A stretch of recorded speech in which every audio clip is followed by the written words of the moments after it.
In the 2018 season premiere of Love and Hip Hop Miami, Amara La Negra became a global icon when she defended her Afro Latin identity after being ridiculed by Cuban producer Young Hollywood. So I can be elegant if I have a fro. Yeah, I guess so. Ah, man, they're gonna attack me for that. Mira, Hollywood es un estúpido. Being an Afro Latin, I think I embrace it as much as Afro possible. Latina. Elaborate. Are you African, or is that just because you have an afro? You see that brainwashed mentality that I'm talking about? Hello? You're only a couple of shades lighter than me, like by this much. At the end of the day, in the music industry, they're looking for cookie cutter poster child. So, where are the women that look like myself? You must do good music, huh? Unfortunately, due to decades of erasure in the media, Amara La Negra has had to justify and explain her Afro-Latin identity and duality to members of the Latin American community and to members of the African American community. What are you? Huh? Like race-wise? Oh, okay. What am I? Yeah, like, what are you? No, I'm Dominican. Well, born and raised in Miami. My parents are Dominican, and I am obviously an Afro Latina. So yes. That turned so into a both your huge parents deal. are Dominican? Yes, both of my parents are Dominican. So what is an and- Afro Latino? I thought that was half black, half something else. That's what I thought it was too. I thought it was half Latino. black, half Latino. Well, the thing is that how we see black here in the United States is different. You think black, you think African American. Right. See, for us in Dominican Republic, because we're all Dominican, you only have but to say you're black. You know, can remember we always had just say Dasha you're a Latino Polanco with up an here? afro. Yeah, I can say I'm Latino. I'm Latina. With an afro. Even if I had an afro, I didn't have an afro. I mean, I'm still Afro Latina because I come from African descent. The term Afro-Latin became popular in the 1970s, and it refers to people of African descent in Mexico, South and Central America, and the Spanish-speaking Caribbean, and by extension, it also refers to people of African descent in the United States whose origins are in Latin America and in the Caribbean. Although roughly 25% of Latinos in Latin America and in the Caribbean self-identify as Afro-Latin, Afro-Latins have extremely limited media presence. Critics have accused the Latin American media of erasing Afro-Latins in favor of European Latin Americans, especially in telenovelas, which are Latin American soap operas. I am from Dominican Republic. I'm an Afro Latina. I'm 24 years old. Growing up, I really didn't see a lot of Afro Latinas in television, and it kind of upsetted me because of the simple fact that you can tell that colorism is an issue. So growing up, I always saw kind of like light-skinned people, you know, like from Colombia or from Ecuador and stuff like that. But I never saw kind of like an Afro-Latina in television. So growing up, I always used to ask my mom, like, Mom, why isn't there anybody of color in television? Or, you know, people like us, like from Dominican Republic, Puerto Rico, Cuba, Costa Rica, you know, kind of like the Caribbean island. And the response my mother gave me was, you know, they have a preference. When she told me that kind of like the filming industry was kind of like they had a preference, I said, well, what preference is that? And she told me it was kind of like more light skin, more kind of like Jennifer Lopez, more like Mariah Carey, more like, you know, all the little light skin people, the light skin people that you see in television. A study conducted at the University of Michigan in 2012 concluded that a lack of representation in the media leads to low self-esteem in boys and girls of color. Dr. Nicole Martins, who teaches at Indiana University, said that there's a term known as symbolic annihilation, which is the idea that if you don't see people like you in the media that you consume, then you must somehow be unimportant. The lack of visibility affects Afro-Latina people in the sense that, like, for me specifically, I would use my life as an example.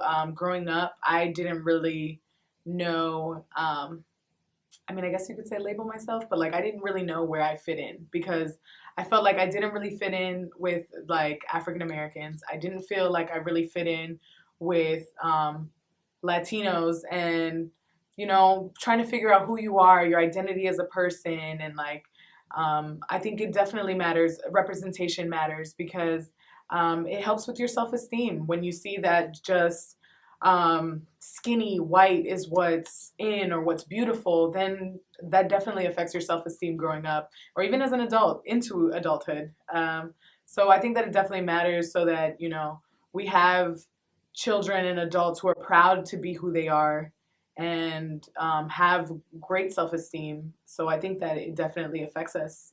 The lack of Afro Latinx representation really sort of always made me feel like we didn't belong, like there wasn't a place for us here, and like we had no history here in this country. In an interview with Telesur, Natalie Tejada, the founder of Tengo Grita Fuerte, an organization dedicated to the cultural, spiritual, and human rights for Afro women, said that the images that Latin American media projects to itself and to the world are often racially skewed and biased visions of the Latin American communities. Afro-descended women, we don't understand the term, Tejada said. We just carry the physical features. The media doesn't represent us. We are whore. We are in the kitchen in telenovelas, but we want to be queen. But how do you have to be? How do you have to look? She pointed out that even in Latin America, people don't know that their own nation states have African-descended communities. That is not what we see in the media, said Tejada. I came into sort of my realization of being Black and Afro Latina in college, right? Growing up in New York City and the Bronx among other Dominicans in Washington Heights, I never felt out of place. I never had to question who I was. I was just Dominican. And college was the first space where both Latinos and non-Latinos and Latinx folks were questioning my identity and how I identified.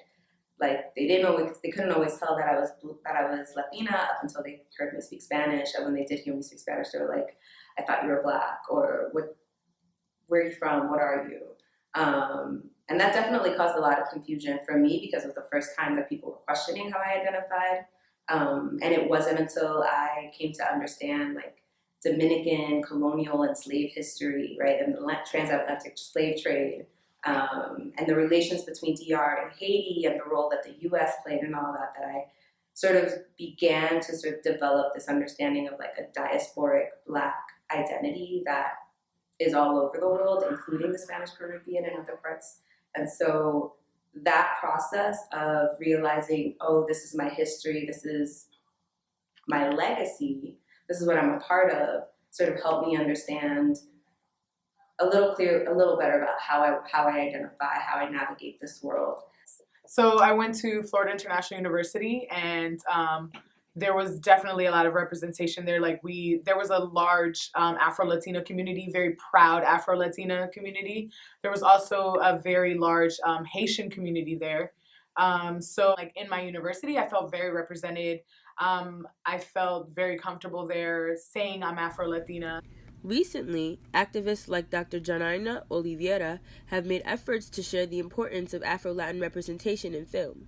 Dr. Oliveira studies Afro-Brazilian film and believes that representation in film can be used to unite Afro-diasporic communities across the world.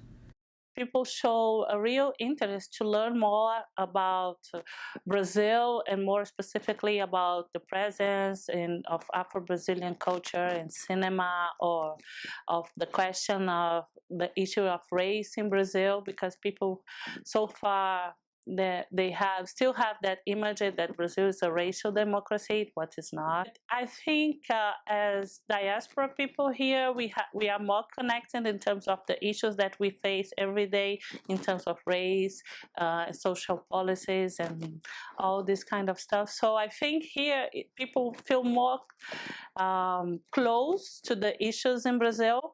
And in Burkina Faso and also in Mozambique and Cabo Verde was the countries that I had opportunity to screen films.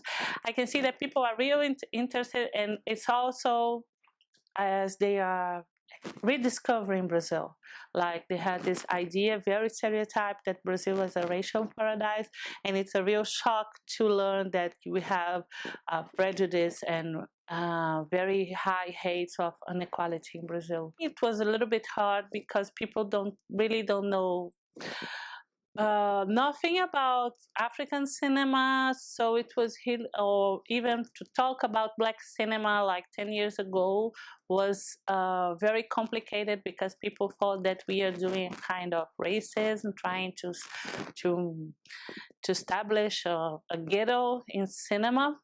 But after I think the last I can say 4 years with all this changing in terms of internet, social media, access to information. Now, I think the Black community is more together and communicating and exchanging knowledge about images. So now I can say that we have an audience for African films. People are very curious. Of course, they really don't have idea of the amount of production and the different styles and narratives and even the history of African films. But so far, I can say that we have an audience. Go.